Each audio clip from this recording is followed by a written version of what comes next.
안녕하세요. 이호석입니다. 오늘은 영국에 있는 윌리엄을 모셨습니다. 안녕하세요. 네, 안녕하세요. 윌리엄입니다. 네, 저희 채널에 정말 오랜만에 출연해 주셨는데 소개 한번 좀 부탁드리겠습니다. 네, 안녕하세요. 저는 현재 영국 런던에서 이제 모 자산운용사에서 펀드 매니저로 일하고 있고요. 주로 멀티에셋이라는 걸로 해서 글로벌하게 주식, 채권, 뭐 환율, 원자재 등등 다양한 자산군에 투자하고 있는 펀드를 운용하고 있습니다. 네, 사실은 이제 제가 좀 위급할 때, 매크로적인 관점에서 고민이 될 때, 좀 한번 의견을 자주 여쭤보는 그런 분인데, 오늘은 이제 워낙 긴급하게 이제 시장이 움직이다 보니까, 한번 윌리엄과 함께 이야기를 나눠보려고 하는데요. 현재 미국과 이란의 이 상황에 대해서, 글쎄요, 영국에서는 어떻게 보고 계시는지 한번 여쭤보고 싶어요.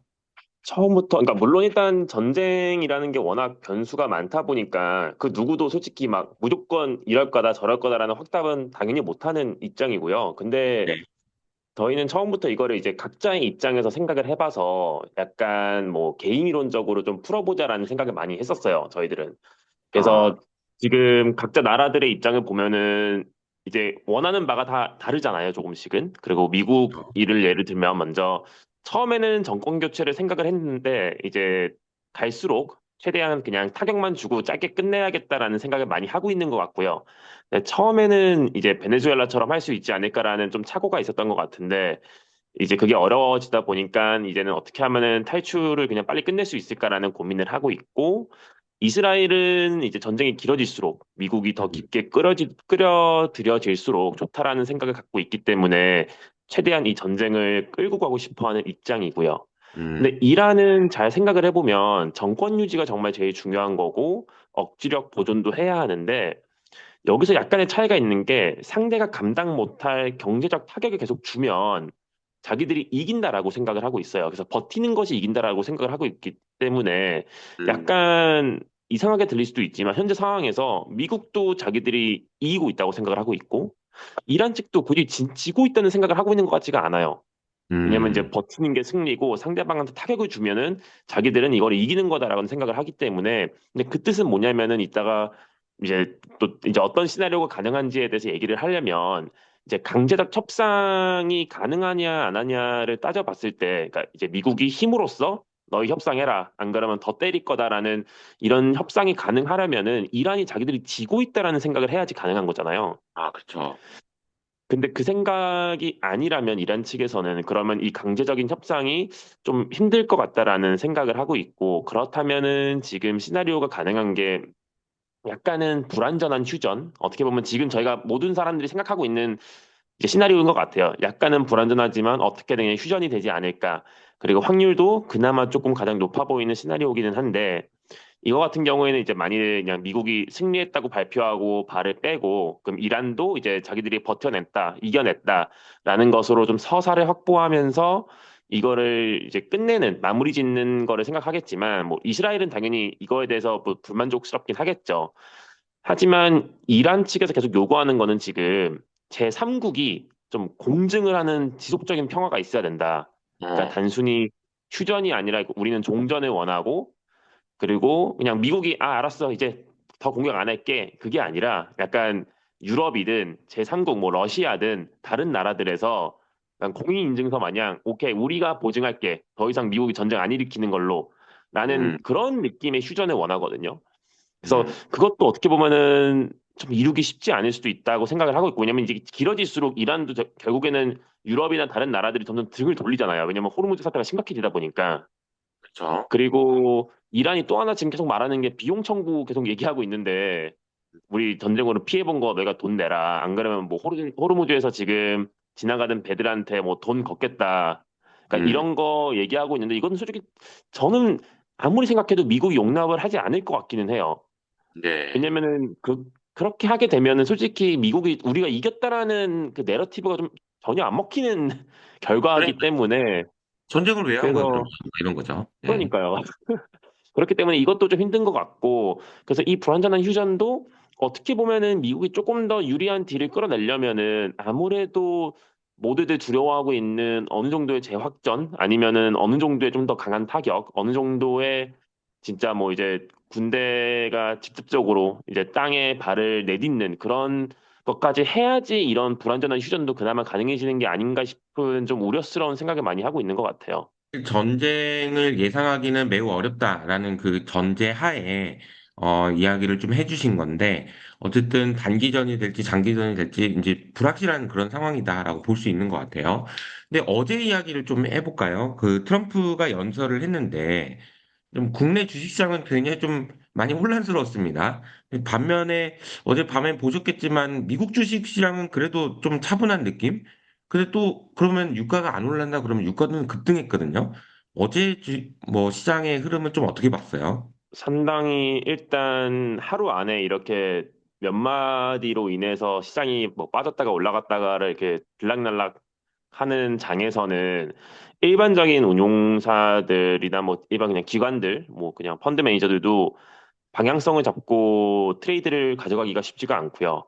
음, 그래서 지금 트럼프의 연설이 뭐 월스트리트저널인지 어디서 좀 이렇게 지금 3월 달 동안에 시장이 어떻게 움직였나를 연구한 아니면 좀 이렇게 관찰한 글이 있는데 거기서 음, 말했던 게 금요일 날 사고 수요일 날 팔아라 약간 이런 느낌의 글이 있었어요. 뭐 월요일 날 사고 수요일 날 음, 팔아라라는 것처럼 왜냐면 이제 주말 동안에 트럼프가 조금 좋은 말해서 월요일 날 시장이 점상으로 시작을 한 다음에 알고 보니까 뭐야 트럼프가 말한 거 별로 아무것도 아니었네. 트럼프 대통령이 말한 거 별로 의미가 없는 거였네.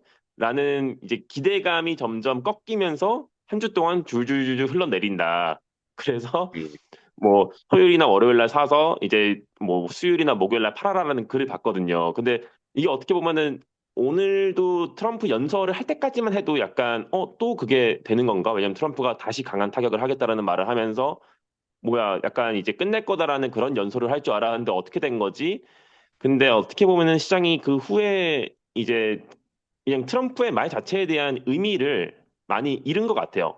아, 예, 갈수록 트럼프가 처음에는 어떤 말을 할 때 시장이 되게 크게 반응을 해줬는데 임팩트가 갈수록 있었는데. 점점 이게 트럼프의 말에 대한 효력이나 그런 게 점점 줄어들면서 실질적으로 상황이 어떻게 흘러가고 있지를 더 중요시 여기는 것 같거든요.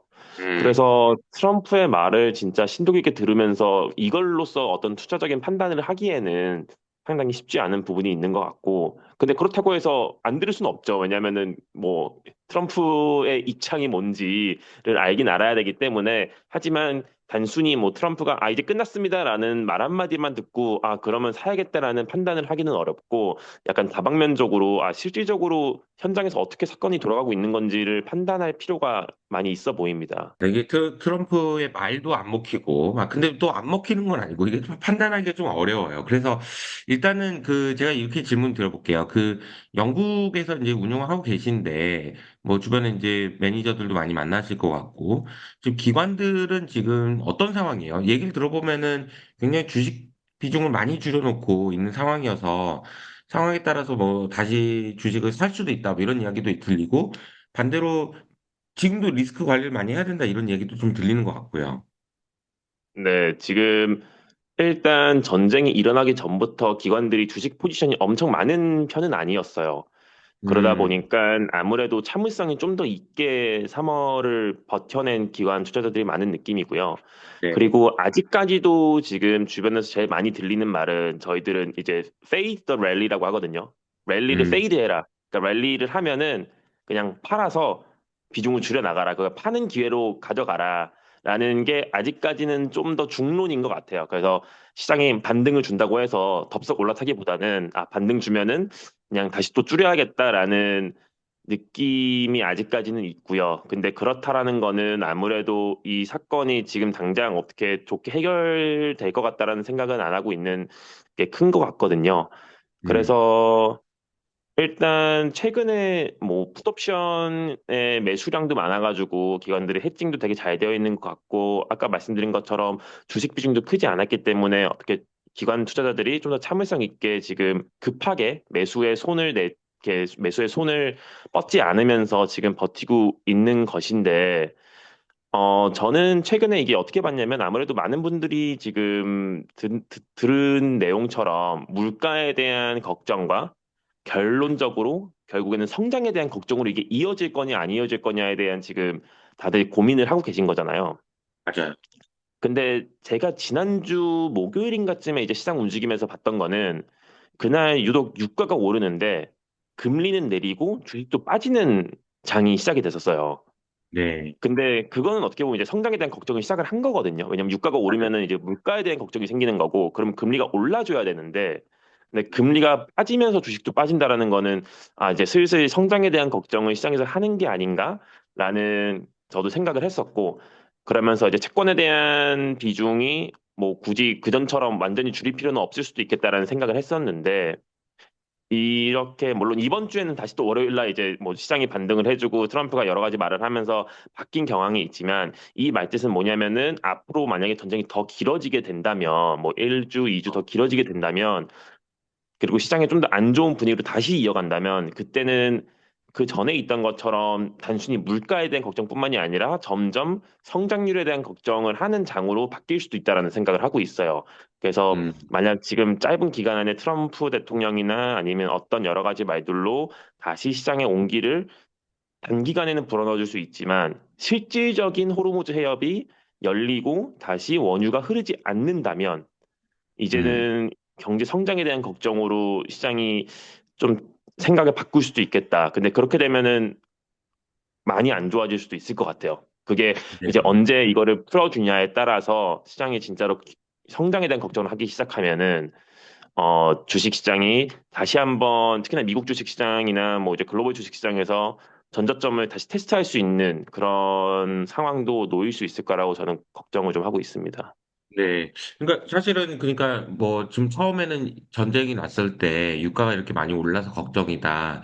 그러다가 이제 물가가 걱정이다. 뭐 이런 식으로 오다가 아니 유가가 이렇게 올라가면은 경기 침체가 올까 봐 걱정이다. 이런 이제 식으로 걱정을 부르는 그런 상황인 것 같아요. 그래서 결국은 이러한 그 리스크를 포지션에 이게 투자를 하는 입장에서는 반영을 해야 될 것 같은데 아직까지는 그래도 보수적으로 운영하는 게 낫다라는 스탠스이신 거죠? 네, 약간 지금 제일 걱정들을 많이 하는 게 이거 2022년에 악몽이 재현되는 거 아니냐. 왜냐면 특히나 음, 저는 이제 멀티에셋이라는 걸 하다 보니까 주식이랑 채권을 다 들고 가는데 주식 채권이 동시에 다 빠지는 게 정말 최악의 장이잖아요.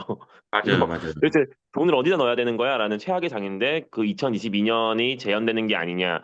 근데 이 물가 쇼크가 물론 우리가 이제 2008년에도 물가 쇼크를 겪었지만 그러니까 고유가 쇼크를 겪었지만 이게 수요발 쇼크냐 공급발 쇼크냐에 그분이야. 따라서 정말 다른데 공급발은 정말 안 좋은 물가 쇼크라서 저희가 맞아요. 2022년에 경험을 했다시피 그래서 이게 만약에 재현이 된다면은 일단 물론 지금 말씀드린 것처럼 성장에 대한 걱정도 걱정인데 또 눈여겨봐야 될 것은 정부들이 어떻게 대처하냐를 좀 심도 깊게 봐야 될 것 같아요. 아, 물론 우리나라도 지금 현재 많은 정책을 내고 있잖아요. 왜냐면 물가나 이런 원유 쇼크를 잡기 위해서.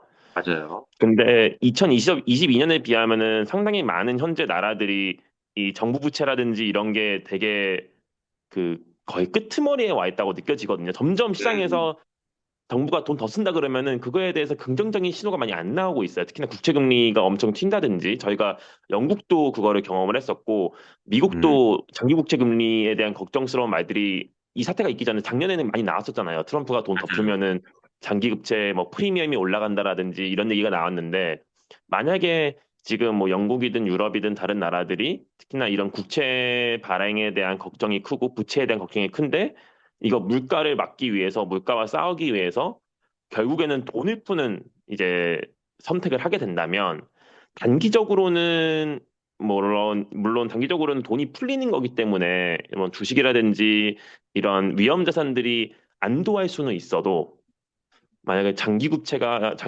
금리가 다시 요동을 치고 그런 식으로 부채에 대한 걱정이 다시 커지면은 중기적으로는 이게 더 큰 안 좋은 영향으로 올 수도 있다라는 생각을 많이 하고 있거든요. 음, 근데 물론 2022년과 지금은 이제 시작점이 다르긴 해요. 그래서 맞아요. 얼마나 2022년처럼 솔직히 2022년에는 저희가 막 금리가 몇백 bp씩 올랐잖아요, 1년에. 음, 근데 지금은 물론 시작점이 금리가 애초에 높은 지점이 있기 때문에 여기서 또 막 300bp, 400bp를 올릴 수는 당연히 없는 거지만 근데 그렇다고 해도 지금 현재 장기 금리가 상당히 경제에 부담스러운 수준인 경제 상황에 놓인 곳들이 많은데 여기서 다시 한번 뭐 물가도 물가지만 정부가 돈을 푼다라든지 그런 식으로 여러 방면으로서 장기 금리에 압박을 주기 시작한다면 또 저희가 좋아하는 이제 롱듀레이션의 그런 자산군들이 있잖아요. 특히나 뭐 음, 성장주라든지 듀레이션이, 이런 그렇죠. 네 이런 것들이 좀 타격을 볼 것 이게 같다. 그래서 저도 고민이 되는 게 지금 상황에서는 2025년 4월, 그러니까 작년 4월이죠. 작년 4월처럼 관세 때문에 막 트럼프가 협박을 했다가 또 급반등하는 그런 모습을 그릴 것이냐, 아니면 2022년처럼 질질 끌면서 오랜 시간 힘들어질 것이냐, 이 싸움인 것 같아요. 그래서 네, 2022년과 비슷해질 가능성도 있다라고 생각하고 염두하고 있어야 될 필요는 있다. 라는 생각이 들긴 합니다. 네. 네, 그런데도 긍정적으로 볼 수 있는 거는, AI가 아닐까. 2022년에 없는데 지금 있는 거는 AI 아닐까라는 생각이 좀 드는 게, 결국은 이제 그 경제도 그렇고 모든 것들이 성장을 하기 위해서는 투자를 막 해야 되는데, 빅테크들이 어쨌든 막 돈을 많이 써서라도 뭔가를 해보겠다라는 그런 상황이니까, 그게 좀 달라진 게 아닌가 싶어요. 왜냐면 메모리가 이제 워낙 비중이 많으니까.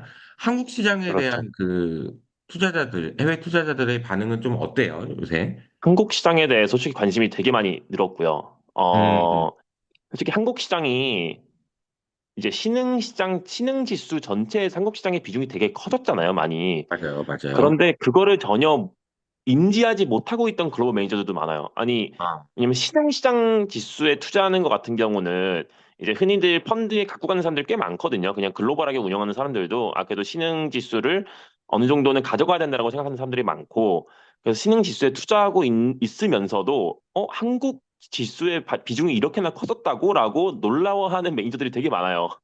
그러니까 어, 그런 정도로 한국이라는 개별적인 나라, 개별적인 시장에 대해서 전문적인 지식을 갖고 보는 글로벌 매니저들이 많이 없거든요. 그래서 음, 해외에서도 솔직히 진짜 뭐 기술주 전문으로, 그러니까 글로벌하게 뭐 아시아 테크주 전문이라든지 이런 식으로 하는 분들이 아니라면 한국이라는 시장에 대해서 아직까지도 되게 관심이 많지가 않았어요. 근데 그 뜻은 음, 뭐냐면은 특히나 작년에 이제 한국 지수가 엄청 많이 올라졌고 지금 반도체 사이클에서 한국의 메모리 반도체가 단순히 예전처럼 그냥 엄청난 시클리컬하게 확 올랐다가 확 빠지는 그런 단기적인 짧은 사이클이 아니라 이거 구조적으로 메모리는 계속해서 부족할 거야라는 느낌의 사이클로 가게 되면은 이 사이클이 길어지는 거고 이 사이클이 좀 더 구조적인 거고 근데 그러다 보면은 이런 글로벌 매니저들의 관심이 늘어날 수 있는 그 룸이 더 아직 많이 남아 있는 것이기 때문에 그런 면에서 이 AI가 좀 더 사이클을 길게 가져간다면 한국 시장에 대해서도 해외 매니저들이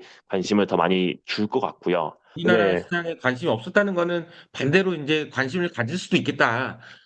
그렇죠. 이익도 늘어나는데 왜 이렇게 싸냐? 뭐 이렇게 생각할 수도 있는 사람들이 많이 있다는 거네요. 그죠? 네. 그렇죠. 아직 해외에서 관심을 줄 여력이 많이 남아 있다라고 음, 되게 좀 좋게 생각할 수도 있는 부분이 있는 것 같습니다. 네. 알겠습니다.